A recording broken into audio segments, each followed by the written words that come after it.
Awal mula Mas Atta jadi YouTuber. Nah, ini apa sih Mas yang waktu itu bikin meledak awal-awal? Jadi mungkin berkarirnya dari tahun berapa mulainya? Sama 2019 tuh Mas Atta ngapain? Ingat nggak? Tahun 2019 bisa meledak yang orang lain nggak lakuin tuh apa, Mas? Oke, mungkin pertama itu kan aku bikin sosmed itu aku kenal di 2011. Jadi sosmed 2011. Karena buat jualan, aku udah sering banget cerita ini. Mungkin kalau yang udah pernah nonton, jadi aku jualan di Kaskus, Iya. di FB. Terus belum ada vlog, jadi bikinnya vlog. Terus aku bikin tulisan gitu. Misalnya aku lagi pengen jualan handphone, jadi aku nulis lah soal handphone itu, nge-review. Iya. Jadi kebagusan handphone ini tuh udah QWERTY, mirip sama BlackBerry walaupun handphone Cina. Daripada kamu beli BlackBerry harganya 6 juta, ini kamu cuma 1 juta udah bisa dapet. Kayak gitu-gitu Iya. lah. Awalnya kontennya tuh untuk jualan lah. Terus awalnya waktu aku ngeliat YouTube, apa coba ya. Tapi kan YouTube dulu gak ada yang jualan, Mas. Iya. Akhirnya aku bikin lah semi-semi kayak ngevlog. Mungkin pada zaman itu tuh masih jarang orang ngevlog di Indonesia ya. Oke. Masih jarang.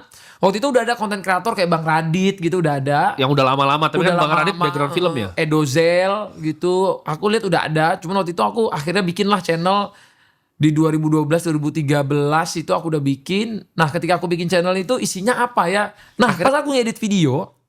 Ini di luar negeri ada namanya Casey Neistat. Tahu. Dia ngupload setiap hari, Mas.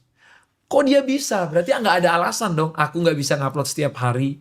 Seminggu bisa 6 kali. Paling dia miss sekali lah. Bahkan dia pernah sempat bikin challenge 150 hari tanpa stop. Nah itu aku coba bikin, Mas. Bahkan aku tuh sampai bikin rekor sehari 2 kali. Jadi aku tuh ada sehari 2 kali ngevlog, tidur 3 jam sehari. Semua hal yang tren di waktu itu pada zaman itu aku bikin semua. Nggak tahu ini bener atau salah, tapi at least gue udah coba deh. Gue udah coba apa yang orang lain belum coba. Dan waktu itu semua konten kreator mulai ngomongin aku, ini apa nih orang upload setiap hari segala macam. Tapi aku mulai naik nih, Mas. Kadang turun dikit mulai naik lagi. Terserah aku bikin konten reaction. Aku bikin dulu belum ada podcast, aku bikin Q&A namanya. Sebelum habis Q&A aku bikin mulai masuk ke musik-musik, aku bikin klip-klip pakai GoPro doang, bikin tag. Dulu ada orang bilang, Bang ini kita ada jualan trip ke Uzbekistan. Oke sini gue yang editin videonya, gue ikut jualin travel lu ya. Nanti travelnya gue bikin namanya nih.